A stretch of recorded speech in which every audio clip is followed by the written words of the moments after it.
Hi everybody, it's Andy Mack here, just bringing you a paint and chat along. I haven't posted in ages, as you probably know, but I have been following, so I thought I'd just give you a update where things are at. It's been slow progress. You might remember my projects or you may not, for my projects for late 17th century, the Scottish Rebellion and Monmouth Rebellion. Well, I've been having a real, it's fairly slow progress, but I have painted quite a bit. The problem I've had is trying to get the right types of troops in 15mm. Irregular has got quite a nice selection of 17th century, or late 17th century. I think they figures which are consistent with the sort of British Army or sort of regular troops, but obviously with the Monmouth Rebellion and to a large extent also the Scottish Rebellion of that time, which was 1685, they would have some regular uniforms because the rebels did have a fairly sizable budget to pay for uniforms, and they did in fact bring over coats, purple coats and things, and equipment. But there was also, particularly in the Monmouth Rebellion in England, a sizable amount of just sort of artisans and sort of people who were civilians, artisans, and I don't think the right words to describe them, but people who worked in a trade, local people. So you would need civilian dress to a certain extent. Now, some military figures you can convert pretty much okay, and that probably is my plan in the medium and long term to do that. But I did. It was a lot of the Monmouth rebels in manufacturers are portrayed as pitchfork bearing, and in actual fact they weren't. They were sort of carrying muskets. There were obviously some improvised weapons would have been the case, but I think the most of the army was based on militia style, and but staffed by the civilian population. So with the uniforms that they had, there would have also been quite a civilian high percentage of uniforms and the variety there. And to cut a long story short, I just was a little bit frustrated with it, and I thought, well, okay, because the other thing is there's not that many figures for late 17th century. I mean, Essex do some, Irregular do some, and there's a couple of other companies too in 15mm, but and there's some that are in 10mm, but what I didn't want to do is just convert Sedgemoor for the Sedgemoor campaign and the Monmouth Rebellion, just convert the irregular figures into civilian dress, which you can do, and it would probably look not too bad. But of course, they'll be fighting people and figures exactly same poses, but wearing red coats, so it might look a little bit odd. And years ago, I wouldn't have cared. 15mm wargaming years ago, you would have had a very static pose, and the whole army would be in the same sort of, firing your musket pose, and that would be it. And you have that in every single regiment, every single brigade, no variety, and I'll be very happy with that. But nowadays, there's a certain degree of pressure to try and represent the regiments that you have particularly for YouTube, but the regiments that you're portraying to give some sort of semblance and representation of the army that you're fielding. So and I just thought it might look a bit odd, or not that good, for having rebels in exactly the same pose and exactly the same figure as the King's army, but just painted slightly differently. So I may still do a bit of that, but yeah, that so. But to cut a long story short, I painted lots of royalists up, and but the rebels have been a bit lacking. So what I thought I might do to start the ball rolling is to not fight the 1685 campaign, but fight the Battle of Killiecrankie and the Battle of Dunkeld as a start point. With Bonnie Dundee's the first real proper Jacobite rebellion, and the first, well, the most, although the Duke of Montrose did use Highland troops very effectively and in all the ways that they became later famed for. But I think it's most well documented from the Battle of Killiecrankie, which was 1689, I believe. I might be wrong with my dates, but 1689, whereby the Highland Charge absolutely annihilated a predominantly fairly well equipped army. I would like to say royalist army, which it was, but it certainly wasn't an English army. And most of them were all, I think there was one English regiment, Hastings. But interestingly, why I was inspired for this project, and it's been on my back burner, and what I initially wanted to do was start with the Battle of the Monmouth Rebellion and the Argyll Rebellion of 1685, and then go on to do each rebellion in sequence. The Bonnie Dundee, and then the 1715, and I think there was another one which. So there's the 1715 rebellion, and then there was the one which landed in Glen Shiel. I think it was slightly after then or slightly before then, and then go on perhaps to do the 1745, but certainly the earlier rebellions. Now, why I like the earlier periods is just that they aren't so well documented, and I think excuse me. And I just thought it would be good. But what I didn't realise when I first embarked was that the uniforms changed quite a bit, unfortunately.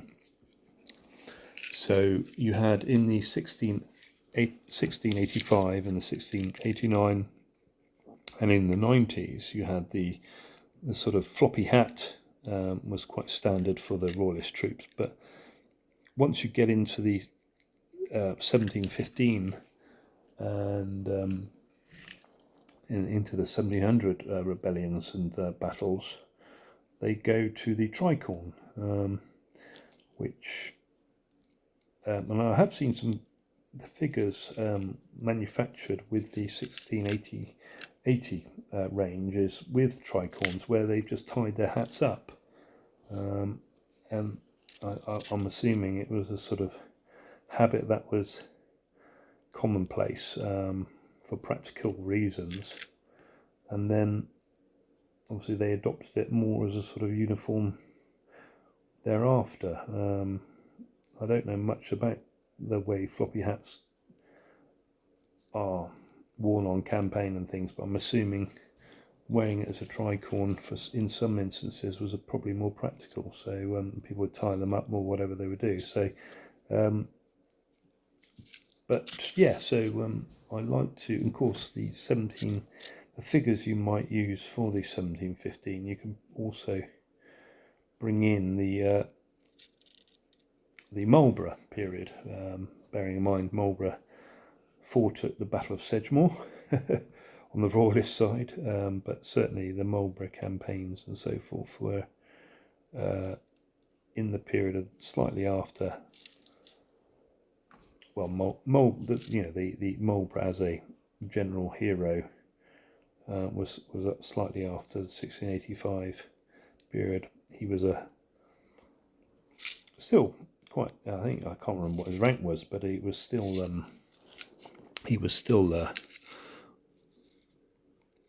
Feversham was the main person who was I think he was a French general who came over.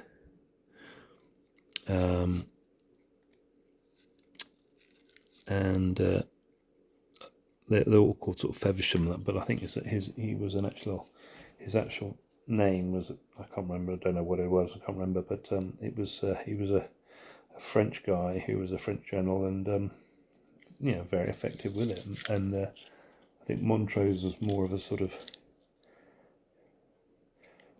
a tactical general at that time, because not Montrose, big on the Marlborough, who was John Churchill. That was John Churchill's name. It became obviously Duke of Marlborough, and at that time he was just Churchill. But he was directed to pursue and sort of pin the Monmouth rebels, so that the Feversham could sort of come up with their main part of the army and ultimately destroy it, which they effectively did, really. Anyway, but it was Churchill, who became the Duke of Monmouth, was very much cutting his teeth at the Battle of Sedgemoor, and obviously did quite well in it. When I say Battle of Sedgemoor, I mean cutting his teeth in the campaign of Sedgemoor, because he did feature quite a lot in all the parts of the campaign, really. He was probably the main protagonist for Monmouth for the most of the campaign. But yeah, so I thought I'd do Killiecrankie, inspired by two people, really. There's a chap called James Rattray who did a number of posts over the COVID period, which I watched, and talking about the Battle of Killiecrankie from a sort of local enthusiast's point of view. Now, I can't say he's a historian. I don't think he is. I think he's a local enthusiast who has embraced the Killiecrankie battlefield, because sadly the Scottish highways, I don't know what they're called, but they propose to build across the A9. Actually dissects the battlefield of Killiecrankie, and always has done for many years, but more recently, and it may well have already gone through, I don't know, they were proposed, and at the time of James Rattray's videos, were proposing to I think either expand it or have it take up more of the battlefield than it currently does. So, in James Rattray and his enthusiasts' eyes, the proposed new A9 expansion, if you like, went straight across part of the battlefield, in their opinion. Which I think it's all very sad. I think these episodes where now I have to say, have a caveat before what I'm going to say now is the A9 does. I mean, Scotland is full of terrain which is really quite unpassable, and although you can build roads through mountains and things, it's probably far easier to use the passes. So you have that dilemma. And interesting, it's why obviously battlefields occurred, a bit like bridges and things, battles occurring in passes and choke points and so forth, That's why they happen there. But unfortunately, in the modern era, those passes are the main routes from A to B. So it's quite probably understandable, really, for the highways people to say, actually, we need to make this road bigger, or make it more safe, or whatever, make it so vehicles can travel faster, all these sort of things, to enable the local economy to be effective. But sadly, it is, and this is returning to my, it's very destructive to our culture. These battlefields are historic. They're very much part of our culture, and I think there is something certainly to be said for preserving them. One, out of respect to those that were taking part in these sort of tumultuous times, but obviously with time people do become less sentimental over the passing of time to people who may have fell. But certainly I think it is, it's a wonderful story to go to a location, a road or a field, and then talk through the events that happened there years ago, and it's absolutely fascinating. It's a real, and obviously here in the UK, we're somewhat sport for battlefields, and that's probably why we choose, or our society chooses to build roads over them and things, because we have so many, and I do accept also with history, a lot of the battlefields are quite ambiguous in terms of where things happened and where they deployed, and certainly I think Killiecrankie is no exception. It's a pass area, and there's a degree of this is where we think it happened, and I think, and I was staggered really to hear that James Rattray did his broadcasts in about, I think it was around about the COVID period, or just before or just after, sort of 2016, 2018, 2020, that sort of time. I think COVID was what, 2020, 2022, something like that. So just before and after the COVID period, and they're still referring to the archaeological dig that Two Men in a Trench did, which was a very interesting and decent programme by a presenter called Neil Oliver, and I can't remember who else it starred, but they went around various historical sites and would do a archaeological dig over a couple of days, and in reference to the battlefields, to see what they can find, and in much the same manner in the UK by the Time Team sort of episodes, where they just do a sort of test trench and a few bits and pieces, and then obviously relay the events of the battle for the programme, and make it quite an interesting historical, well, not say historical, but an interesting statement of an historical event, and having the archaeological trench or trenches that they might have provided was it's a bit of sort of made it quite exciting, because you don't know what they're going to find, and when they find things, it's all sort of brings the history alive to a certain extent. So it made for very good viewing. But obviously James is referring to these guys who, I think their programme was back in sort of the early 2000s, which I was left feeling quite sad with that, because I just felt that, well, there must be more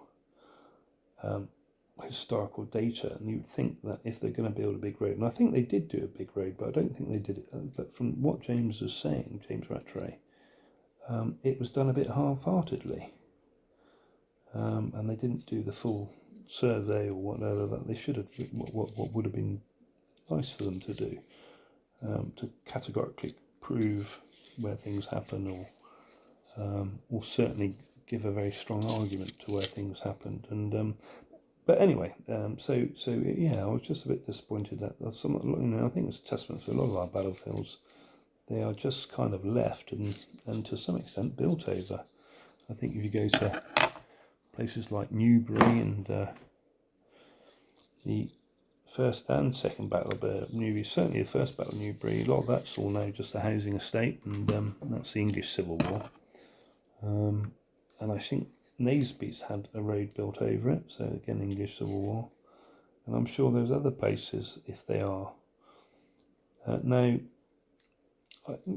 perhaps it is right to build over in certain extents, particularly if it's on an edge of a town or something, and town needs to expand.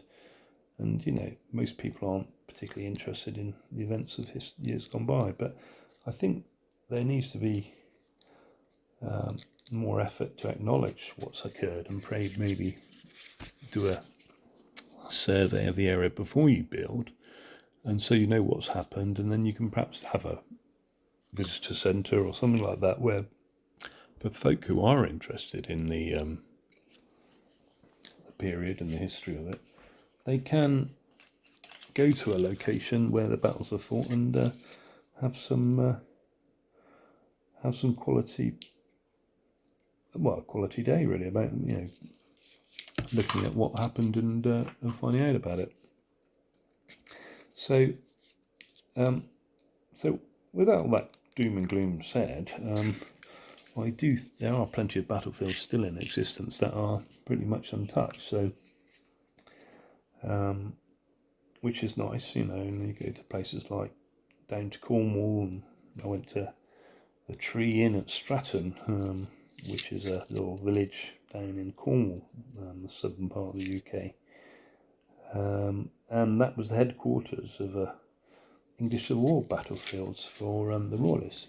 Ralph Hopton, I think it was, he and I stayed there with my wife, and it was sort of a coaching inn, if you can imagine a coaching inn, but that was the headquarters of the Battle of Stratton. And the Stratton was a small battle, but it was fought over a hill in Cornwall. And but what significantly of it was the Cornish Royalists who went on and became quite famed troops for assaulting unassaultable positions. You know, I don't know how you describe them really, but perhaps fanatical. I don't know if they were, but certainly reliable, disciplined troops who were pulled off at the cost of many casualties. Pulled off a few remarkable assaults, and certainly Stratton was one of them. They sort of had a sort of big body of pike, and they took the hill and, you know, from Parliament, and surprised everyone in doing so. And I think at the Battle of Bristol later on in the English Civil War, they charged and assaulted I don't know if they were successful in breaching the walls, but they assaulted the walls to horrendous casualties, but very brave, you know. So at Lansdowne, I think they were attributed to the Royalists taking, or certainly bringing the battle to Sir William Waller, who was on top of a very steep hill called Lansdowne. And if you ever have the good fortune to go to Bath in north east Somerset, Lansdowne is just a very big hill just outside of it, and the parliamentarians were on the top of this hill, and the Royalists were on an opposing hill opposite, and they decided to take the position, and they went down into the hill, into the valley, obviously, and then up the other side to where the parliamentarians were, and actually managed to kind of take the hill. I mean, it was at a great cost once more. I think Bernard Grenville was one of the leaders of the Cornish, or most, you know, inspired commanding officer of one of the regiments, and he was there's a monument there for his where he died. So and the thing, and interestingly, in comparison, I picked him a little bit like Bonnie Dundee, because at Killiecrankie, the great Highland Charge, which, you know, destroyed and decimated, well, more than decimated, absolutely annihilated the army, the Royalist army against them.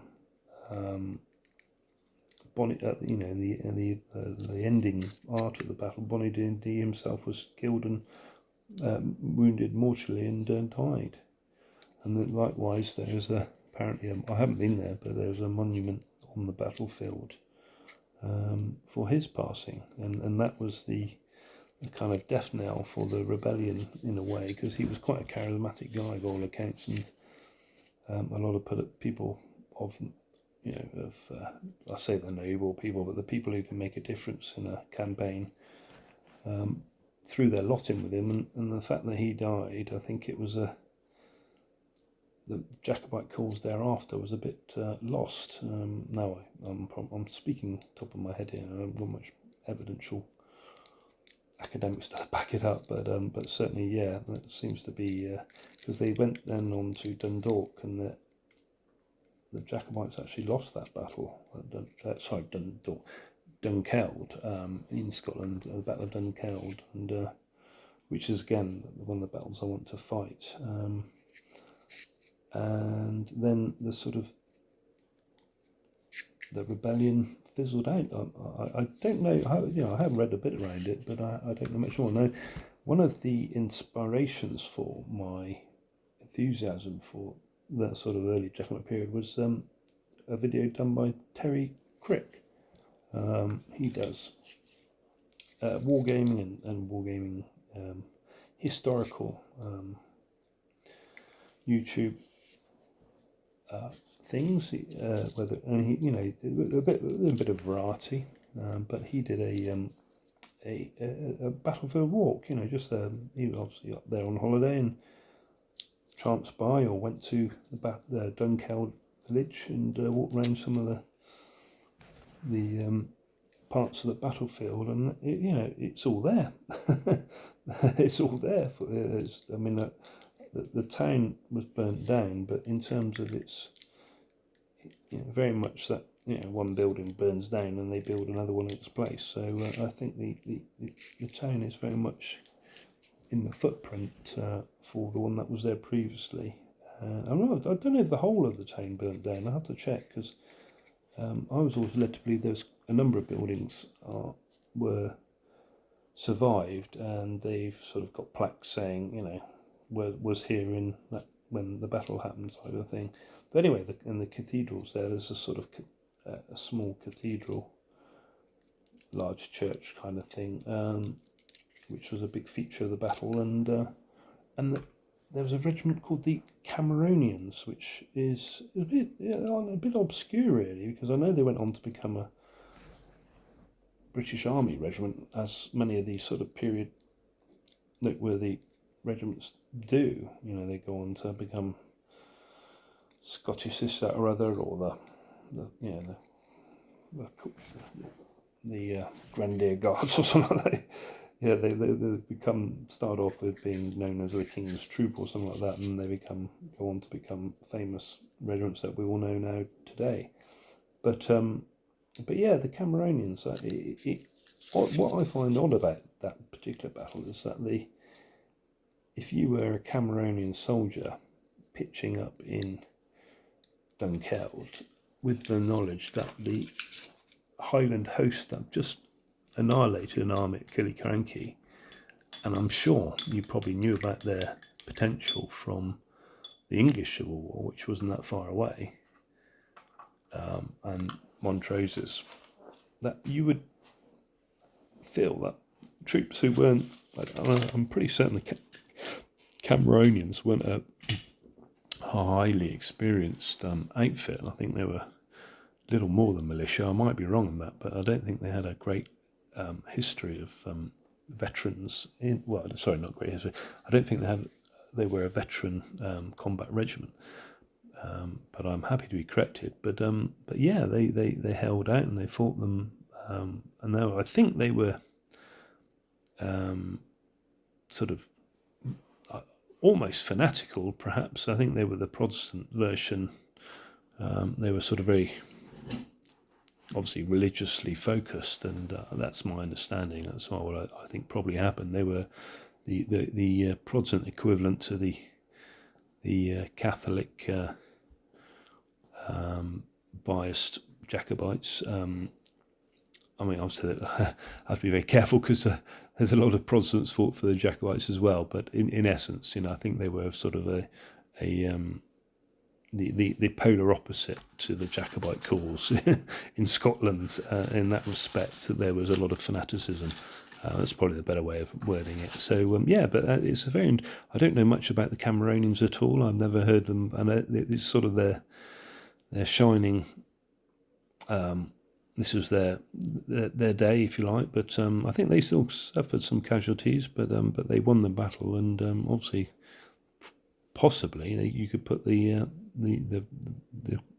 stopping of the rebellion down to them, really. So yeah, interesting couple of battles, and obviously you got the big what if Bonnie Dundee didn't die at Killiecrankie, and where things might have gone from there. So and the other, obviously, Terry Crick's videos of his battlefield tour. You got James Rattray, very detailed local enthusiast view of the Killiecrankie and all the issues around the road development, and then also the campaign done by the Preston Pans Museum. Now, I can't remember the name of the chap who did it, but he did a fantastic Jacobite campaign for the 45 and 46 campaign. But that was really, really good. One of the best YouTube presentations I've ever seen, I think. And I don't know how he pulled it off, to be honest, because it was every aspect of it seemed to be not only presented in terms of watching it, but it was well researched, and he had the maps to back up his battlefields and all his terrain. It was just really, really what probably the pinnacle, I would say, of what you would expect from it's a no nonsense broadcast. So and no nonsense presentation, straight to the game. Very well presented, very well articulated, backed up with the research, or certainly presented that way. And then behind that, I've did a lot of sort of watching Preston Pans Museum, and they've done an awful lot of bringing the Jacobite period alive to local people, and the sort of commemorating events and so forth. So I've got a lot of respect for. I've not been there, and I'm actually going to Inverness next week, but I'll probably won't have the time to go to it. But I'd love to go to the museum and pat them on the back if I can, to say they've done some really good work. They really are active in bringing the Jacobite, or they have been, and certainly on YouTube they've got a good presence of their previous things, reenactment, that kind of thing,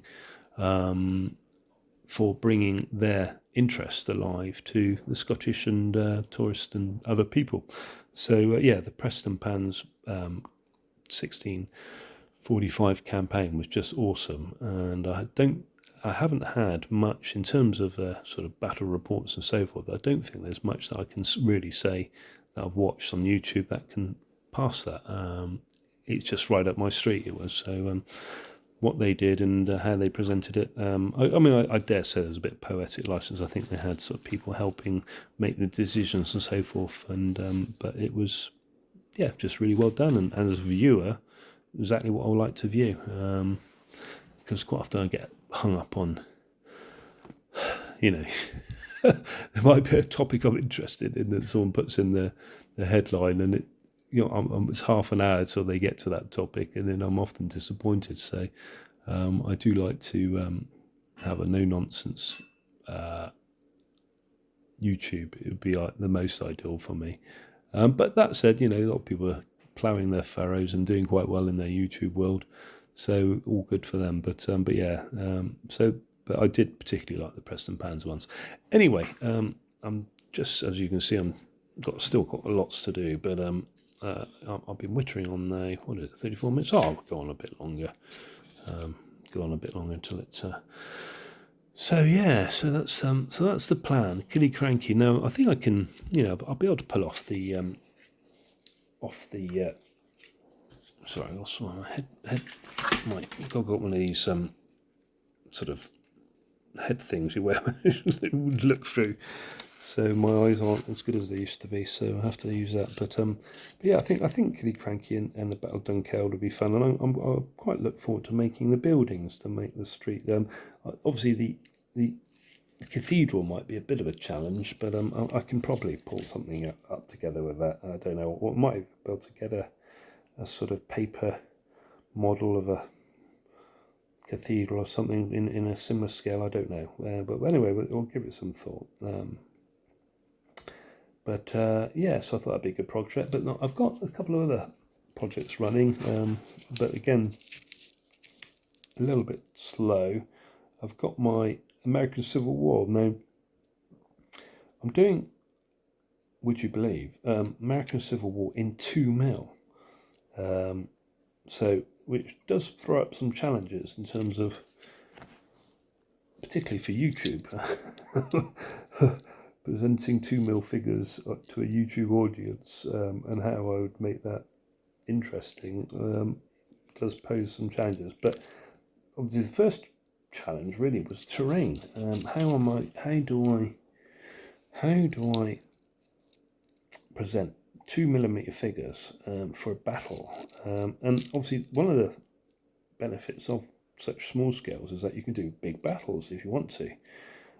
So it's how do you present a 2mm battle so people can actually see what's going on and be interested? And I still don't really know or have the answers for it, but I've found I started off thinking, well, I'll do it on a sheet or do it similarly how I did before with my War Games mat, which is a decorator's cloth which I painted up, or dyed and then painted over, and that actually looks very good for 15mm. I'm sure I could do it well for 10 or even perhaps 6mm and also 28mm. But one of the problems with 2mm is that the weave of such said decorating cloth, if you would see it and it would look quite odd, because obviously the 2mm figures are so small. Then I just and also I just thought it might look a bit odd. So I've gone with, at the moment, I'm trying out a cloth of felt, and which I intend to probably paint. I will see. I've got a sort of sandy coloured felt cloth at the moment, which it took me a while to get it because I went to a few places and they were really expensive. But this place, I don't know, they miscalculated, but I got it really, really cheap. So I've got a sort of sandy coloured cloth which I plan to paint and then use for my American Civil War. Now, and also the other challenge I had was, how do I do the trees? Because when 6mm trees, obviously people do certain ways, but 2mm, you think, crikey, how am I going to do? And do you just do it to make it look like a wood or a forest? And because you can do a sort of cut a piece of cloth, a green piece of cloth, and say, well, that patch there is the forest. And yeah, okay, but still, it's a bit sort of 2D, isn't it? So anyway, I found this cloth which it's got like it's a fleece, but it's a perfect colour as a base colour, and it's very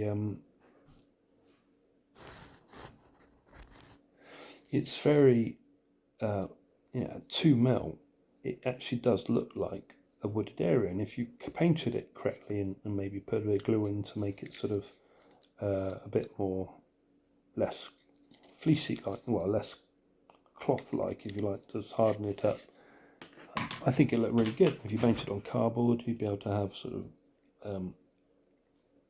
you can have it going over hills, and yeah, I just think it would be the perfect material for 2 or 6mm trees.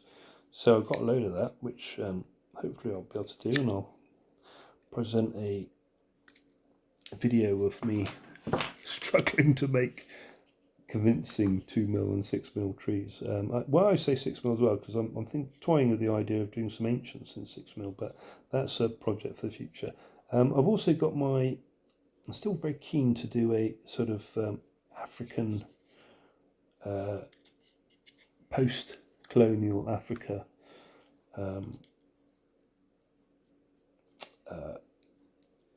battle in 5mm or whatever Heroic and Ross's, the small kind of, again, small scale, but I think it's sort of 5-6mm kind of thing. So that's still there, and I've got a lot of buildings which I'm painting for those. But I, in the same way that I paused for the terrain for the American Civil War, I paused for the terrain for that as well. So, and I have got that now, but I've recently come by, it sounds really strange today, but I've recently bought from Pendragon a load of MDF bases 4x4, which are for the my figures for the doing brigades for my American Civil War, and I'll come on to that in a moment. And my goodness me, isn't life easier with MDF bases? I mean, before then I would always cut cardboard, cardboard, and have to measure it out and then cut it, and they would never ever look completely square. You know, you put your regiment together and there'd be a part of it that would be a little bit off.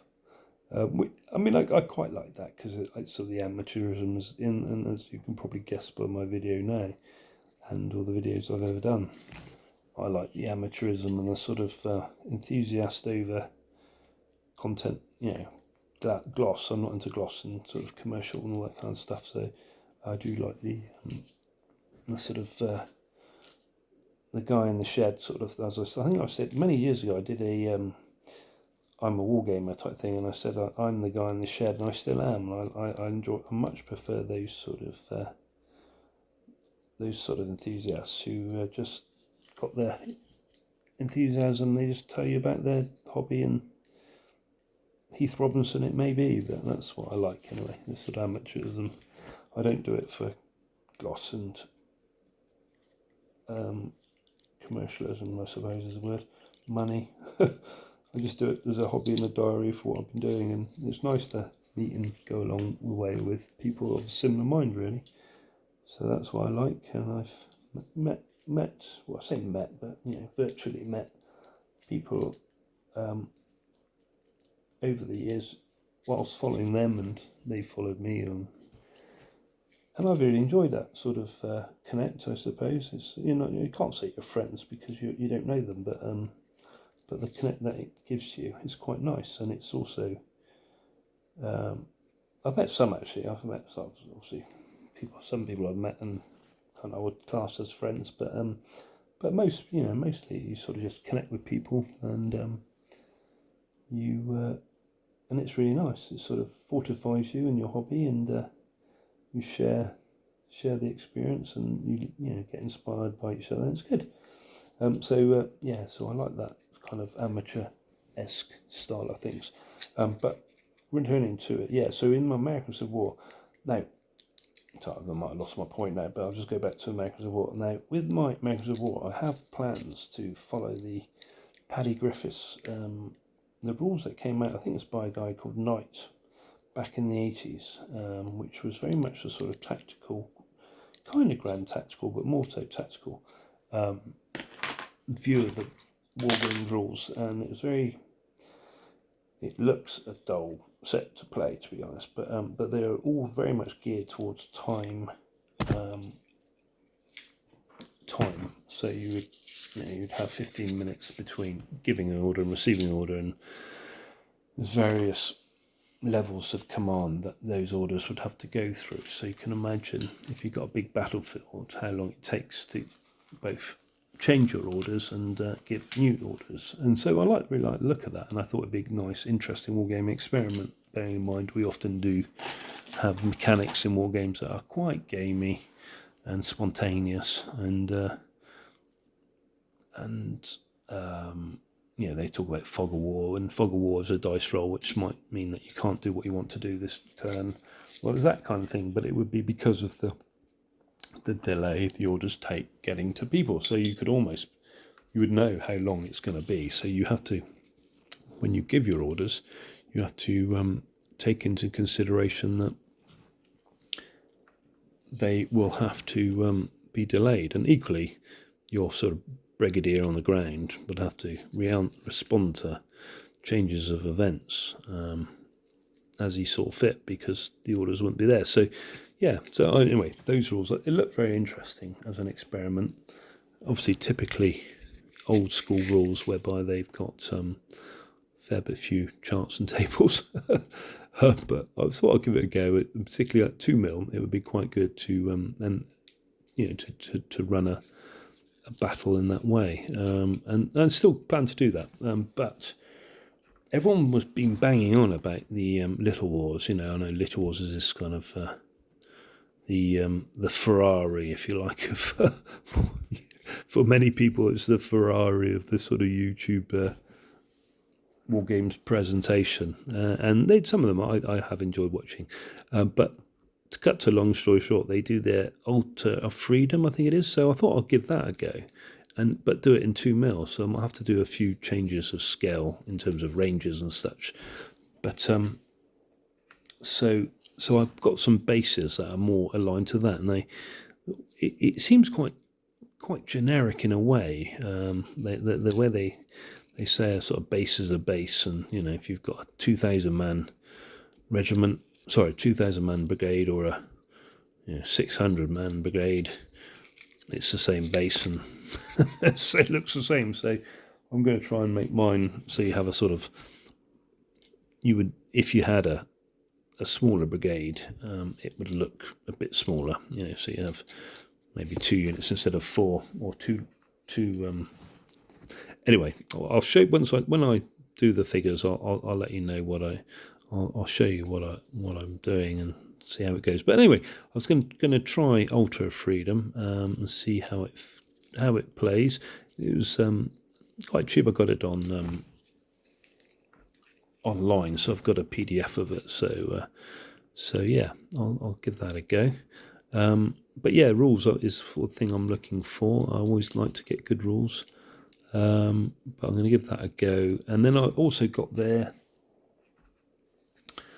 what's their other ones? They've got the Hannibal ones. Is it Hannibal or something like that? It's called. I can't remember what it's called now. But so I've got those as well. So I might do an Ancients small scale. I've got loads of Ancients 15 mil actually, but I don't know if I can really be bothered to do them all up for it. But I'll have a think about it. But I might just do it in get some Ancients sort of 6 mil and do it as a 6 mil project. We'll see.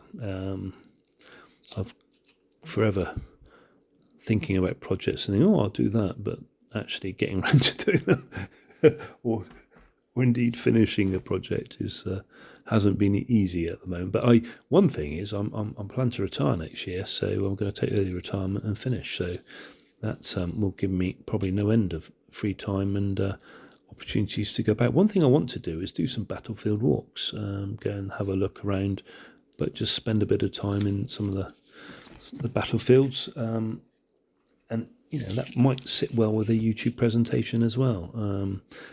Maybe not the big battlefields because they've all been done, but the lesser ones, just sort of ones that people don't hear about much or don't know where they are. And so anyway, just a thought. And then also you've got lots of historical buildings and such all around the place, somewhere in England. So to go and feature more of those, so that might be something an interest to do. But I'm looking for interests to do in my retirement from next year. I'm still quite lucky. I'll be quite young, so I'll be able to do things and hopefully enjoy. And bring some good presentations. And what's more, I'll have more time for painting soldiers. So our children are all grown up now, so although they do still dominate the house at night, which is when I used to like painting my soldiers. One's in the sitting room, one's in the kitchen area, and it's like, oh crikey, I got nowhere to paint my soldiers. But so luckily tonight I've got scope to do it. There's no one about. So, but so going forward, there's a lot to look forward to, I think, really. I do follow a lot of YouTubers. Some I enjoy, some I wish would get to the point of what they're trying to say. but I do follow quite a lot of YouTube stuff, and I not only just I watch. I enjoy gardening. I've got a variety of interests which I follow. Some of them I don't actually do myself, but I'm just interested in them. So I've been teaching myself the violin, would you believe? And so I watch quite a lot of stuff on the violin.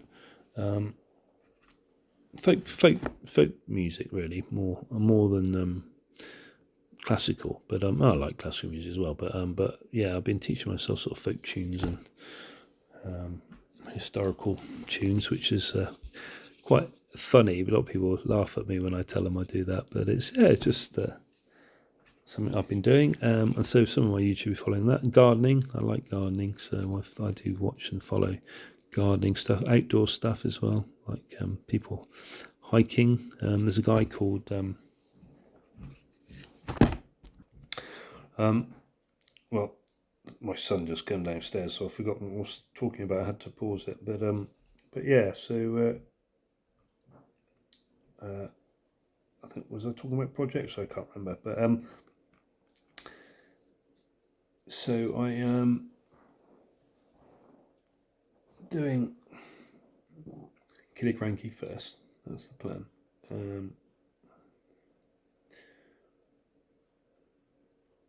And then we will go from there. See how we get on. I do hope to still do. Well, I do plan to still do this. The 1685 Scottish and English rebellions. So that's still on the cards, but it's just I just want to get the merchant sort of artisans, militia type looking figures. Well, the militia did actually wear uniforms, but the sort of civilian dressed in 15mm. I want to get the civilian dressed peasantry, not peasant, that's the wrong word. Civilians, basically, civilian Monmouth's army. And at the moment, I just haven't quite got enough figures, so of that kind. So I'm just pausing. Essex do some, but they're just not really convincing enough for me.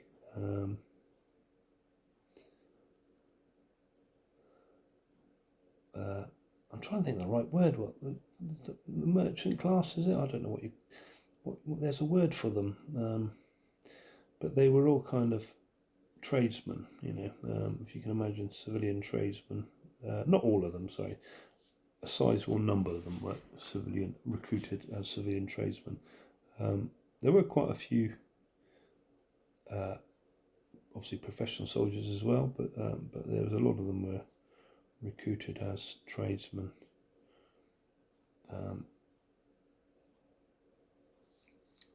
So yeah, I'll see how we get on. It's going to be quite nice.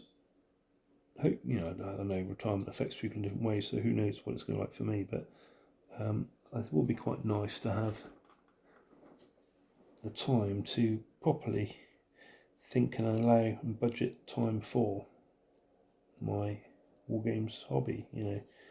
I won't want to do it all the time, but certainly knowing and having the time to say, today I will spend time doing this, painting my soldiers, or painting buildings, or making buildings, or whatever it's going to be, that I'm looking forward to.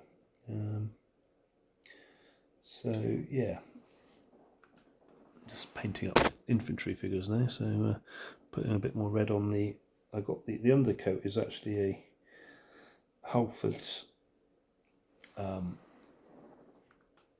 don't know what they call it, but it's a primer, Halford's primer, so a car paint primer, which I think they do in grey. This is their sort of red or wine coloured primer, which is fine and good for red uniforms, because you probably know that trying to paint red uniforms on anything is really difficult colour. Unless you have an undercoat of white, it's a very, and even if you do have an undercoat of white, often it comes out way too bright. So yeah, red's a difficult colour to, I find, to paint. It's a bit like yellow as well. Yellow's another one that's similarly. So yeah, that's going forward. That's the plan. There's quite a few channels I've been missing of late. People haven't been posting in the way they normally do, or it might be just I've not watched them. I don't know. Sort of my time's been a little bit less limited, and with the I'm not a technically minded guy, so with the algorithms that there are on YouTube, I do often worry that my favourite stars of YouTube, if you like, or the channels that I like watching, I do worry that they're posting and I'm not seeing them. So yeah, that's always a bit of a worry. But anyway, we are progressing. So yeah, just painting up these guys, well, making their coats more kind of red. One of the problems I've got is that I often paint in a scarlet, which I know is not really probably the colour that they had on the day in back in the 17th century. It probably would have been a lot more dull, but then I think scarlet, it's very clear on the tabletop that they are royalist or British troops, and when you're 15mm, when you put them on tabletop and you're standing 2 feet away or whatever the distance is, if it were a dull red, it would probably look very brown, or you wouldn't be a lot harder to make out. So I don't mind too much having it the brighter hues of red, even though it's probably not that historical. But that said, I don't know. I mean, it's most of the reenactors I see of the 1745 and other periods, they all seem to have very quite bright hues. So whether the dyes were brighter than what we perhaps think they might have been, I don't know. I suppose there's some colours would be easier to translate than others, but or cheaper to translate than others, so they might have been the more popular ones, I don't know. Anyway, but yeah, Killiecrankie, I thought it'd be a nice battlefield. I'm gonna have to make a sort of terraced hillside, won't I, for the Highlanders to charge down. See how they get on. One of the things that I'm not sure about is to what extent the Highlanders, the government troops of the Highland period, to what extent the Royalist army had clear evidence of Highland dress, or even Scottish dress, the sort of blue bonnet, or the sort of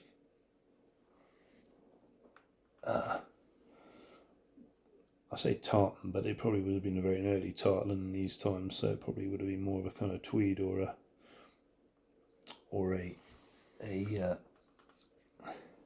woolen. Yeah, tartan in this period probably was quite not as defined as you see in the 45. So, but anyway, to what extent the Highland dress was a feature of the government troops? I say royalists, but government troops is probably a better way to describe it. Of this particular battle and such, did they wear bonnets? Did they wear just standard floppy hats and of the type that you would probably imagine the English regiments to wear? Or did they wear the sort of, Highland trews and bonnets and quite distinguished Highland aspects to their dress? Because one of the I think probably they did dress very conventionally, how you would imagine the English would have dressed, the sort of conventional, because I don't think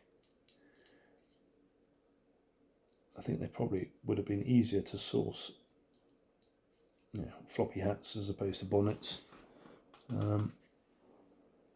and probably easier to source everything in the way that the British Army, the English Army in this period was dressed. I'm sure there was the odd regiment that would have a different coloured coat, but in general sense they would probably dress all very similar, which is why the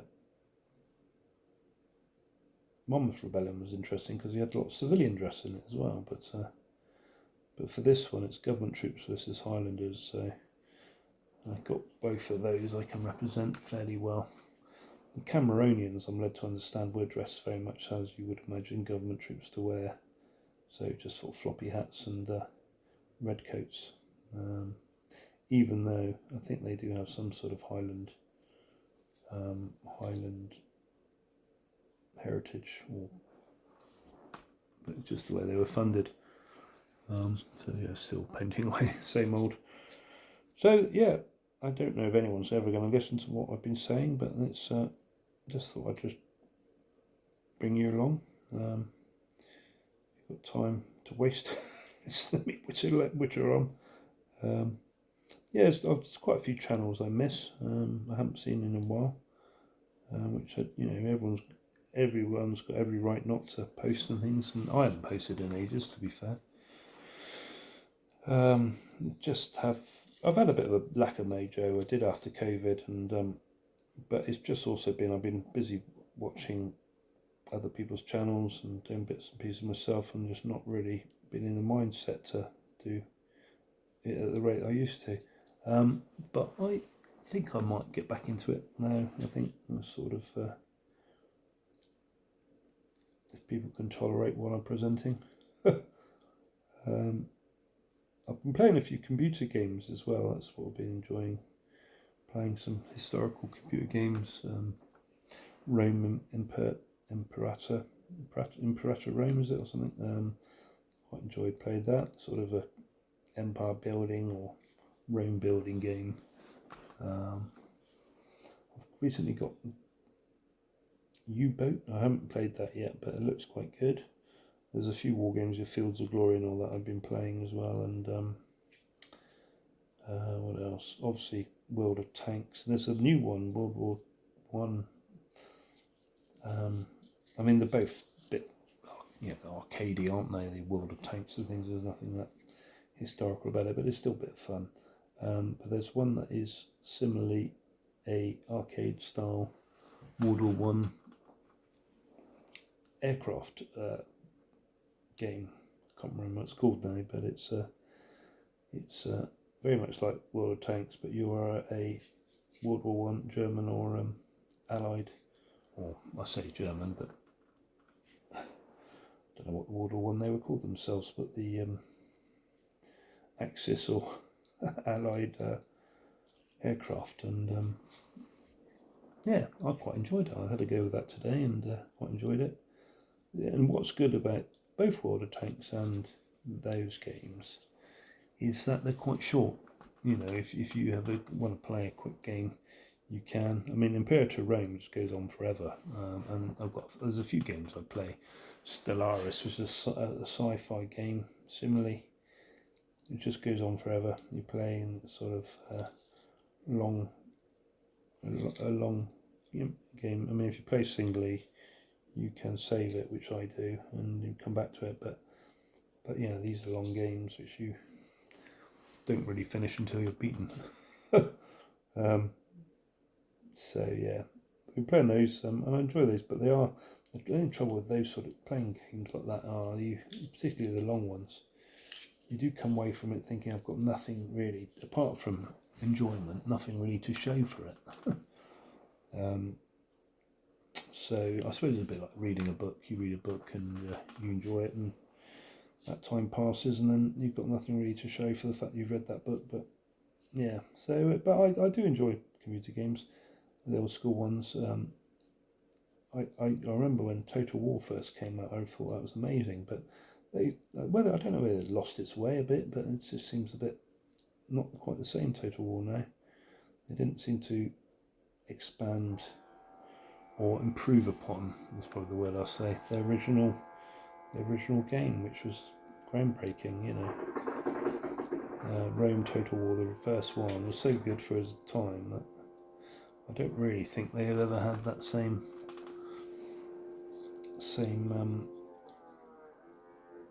privilege of, you know, groundbreaking and being a first sort of thing. But anyway, yeah. So that's what I've been doing. Been following. Oh yeah. Well, I haven't been to any war games conventions. I normally go to Warfare. I'm not a big fan of Salute. It's just too much for me. It's a bit of a hassle and schlep to get there, and then I don't find it's a very accommodating location. You know, everything's expensive. It's you know, it's just it is impressive to see. Obviously, the games are good and all that kind of stuff, but Warfare is just down the road for me here, and I didn't go this year, or when it would have been last year. I didn't go, but usually I go there and I enjoy that. But so I haven't been to many conventions really of late at all, and the ones I've been to haven't really inspired me massively. But I think they find that with the war games hobbies, that there goes through periods where everything's a bit stale and the war games rules aren't. There's no kind of. It's all a bit sort of samey, you know. Everyone's in one stable or another of war games rules, and it's what the rules that come out are rehashes of stuff that we've already got, you know. So yeah, I think that has happened before, but I think I get the feeling it's a bit like that now, to be honest. I'm a bit. One thing I am disappointed over. There seems to be the 15 mil hobby. It seems to be dying a bit. I don't think there's many manufacturers are focusing on 15 mil anymore. It's a shame.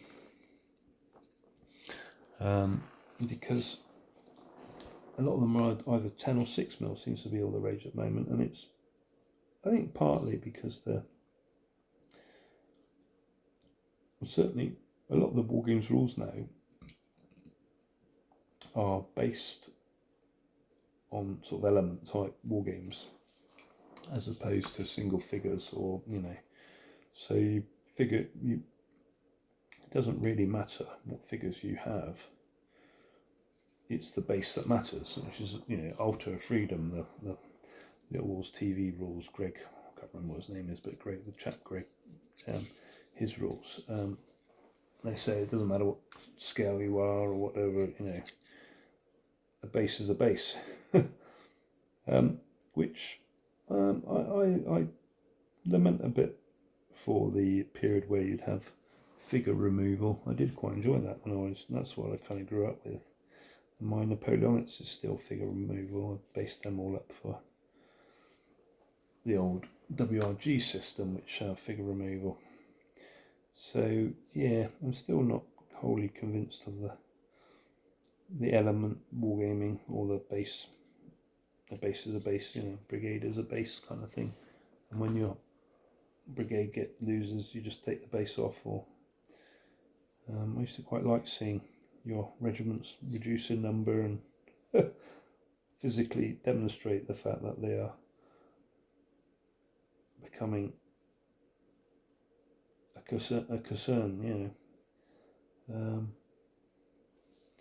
But yeah, that's change away. Now the other thing is I had a point to make now. I can't, just lost my train of thought. What was it? Talking about rules. Oh yeah, Alternative Freedom. Oh yeah, so it's the Killiecrankie. Now, coming back to Killiecrankie, what rules do I use? Now, George Gush would be my natural thought. Which George Gush is a sort of WRG but they were really good. But they were table heavy and morale tests and that kind of thing. But they did there were 20-1 was the scale, but they did have some siege rules in there, which would mean that you could quite easily accommodate a skirmish game, or a game with a siege element or fighting in built-up areas, that kind of thing. So I think that's my starting point, is the George Gush rules. I'm happy to learn and hear of other rules, but so that is one thing which, for the Jacobite period, or this early Jacobite period, I don't know what rules to use. Obviously, I can probably accommodate Mulberian. There's the chap who does the really good 28mm. What's his name? What are they called? But he does the more so the Battle of the Boyne, the slightly later Jacobite wars for the 1690s. What's his name?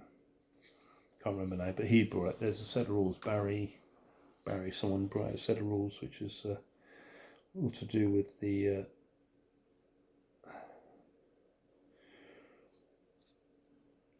League of Augsburg. That's it, League of Augsburg. He does there's some rules that they do, but I think they're mainly 28mm.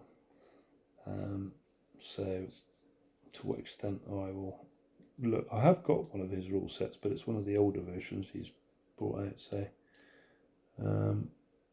don't know. I might just go with George Gush is very generic. It's very kind of Renaissance wargaming rather than period specific wargaming, but the system works quite well. It was a rule set that was used for many years, probably much to people's regret.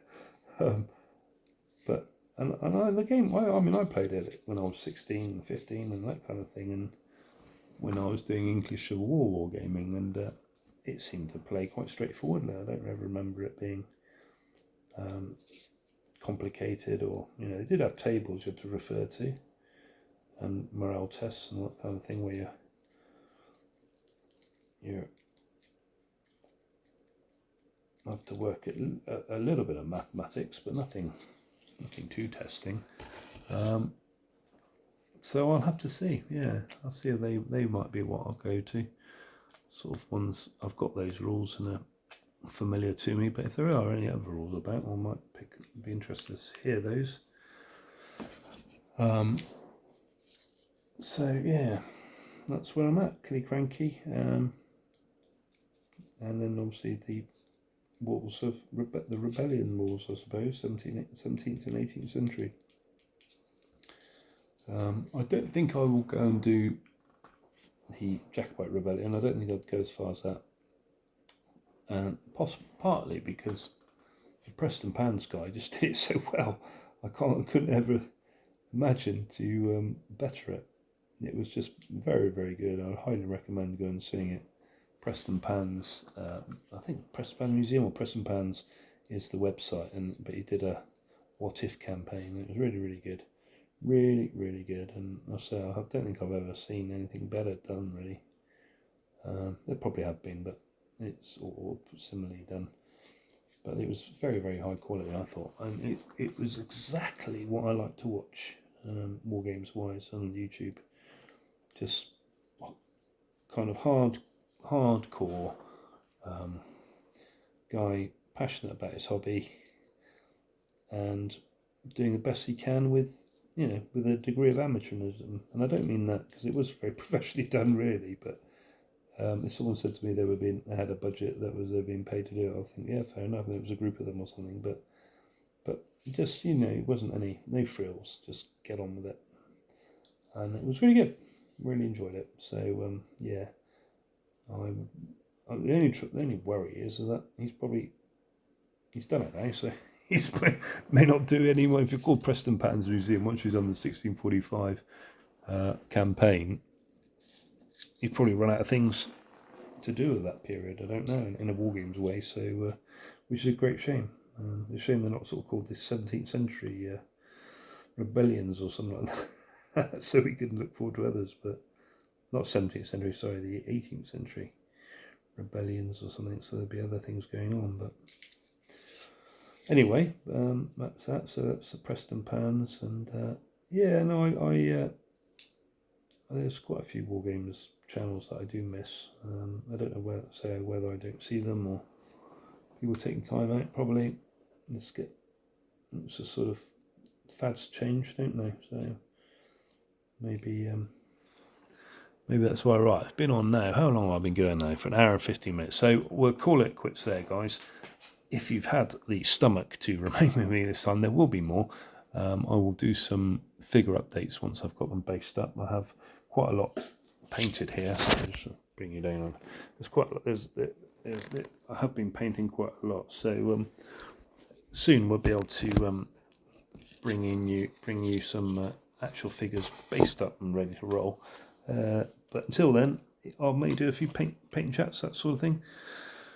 Some of the other rules that I'm looking at as well for American Civil War was these ones. These are old-fashioned. American Civil War Army level rules and it's an old nav war. So I don't know how they all fare, but I never heard of them being any good particularly. So the rules designed, brought out, and forgotten, but by Edward W. McKee. So I'm mocking them, but I was just saying it's not rules that they're ones I've come across, but not ones I've recommended. So who knows? We'll see what they are like. But they're old school rules. So Navwar, an old school company. So anyway, it's been a pleasure to share YouTube once again with you all. If you are listening now, so I bid you a what do they say now? Bye for now, and thank you for listening. Bye now.